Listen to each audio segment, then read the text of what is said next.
What we're going to do is a variety of experiments to explore finding out why.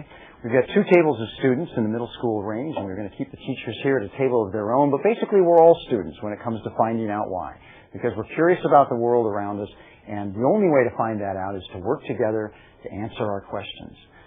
We'll start with this. What is this? That's a diaper, sure enough. In fact, it's a disposable diaper, a highly sophisticated example of material science in action. Now, if I hold up a disposable diaper and ask you, what should it do for us? What kind of functions does a disposable diaper accomplish? Absorb. It absorbs. Very good, Andy. What else does it do? Stays on. It stays on. Thanks, Anatoly. It stays on, and how does it stay on? By straps. By straps or these little goodies, perhaps. Yeah. What else does it do for us? It makes us feel comfortable then. Makes us feel comfortable. Of course, I'm not sure how comfortable you or I would feel in it today, but if we're a baby and we're wearing a diaper, we want the baby to feel comfortable, don't we? Okay?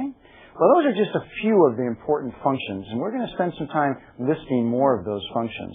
And basically what we're setting up on this piece of paper now is we're setting up a matching game. We're going to have a variety of functions that are important to us in disposable diapers, but we're also going to have various materials that we identify that match those particular functions. So what I'd like you to do first, before I hand out the diapers for dissection, is I'd like you to just brainstorm for a while at your table with lots of ideas from each of you on what are more of the functions of a disposable diaper. You don't, it doesn't wash your hands. Convenient. You guys can talk up a little louder. Feel free. Okay. C-O-N. Comfortable. Absorb it. Stay on. Yeah. We noticed some on the ones you use. Yeah. Some have a baby powder. Some have a baby powder smell. Fascinating. Yeah. To mask other smells.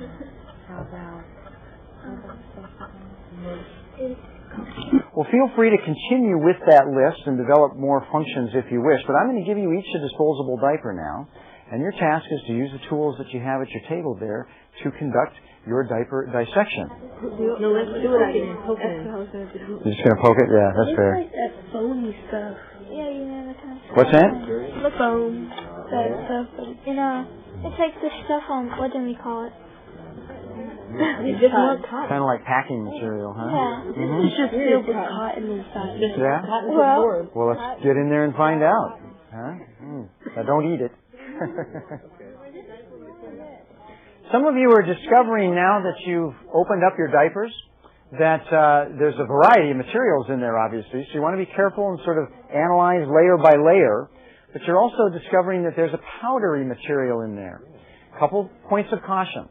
You don't want to taste the powder, and you don't want to get a whole bunch of it and blow it up into your eyes either. So you want to be very careful to, if you are getting that powder, to just collect it and keep track of it, and try to keep it out of your eyes or your mouth. This table here has collected quite a bit of that white powder now, and I asked them what would be a good experiment to do to find out more about that powder. And Amanda suggested that we get some water. It is like Jell-O. It's like Jell-O. It's like Jell-O. Why don't you write a few of these materials down on your list so that we're sure to have a few to talk about.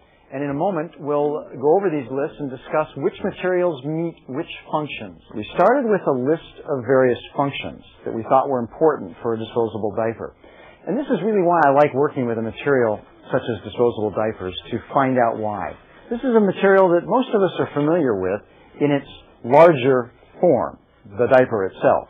But rarely have we sat around and dissected one and looked more closely.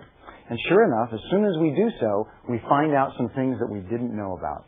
We find out why, and we find out how, and we find out what.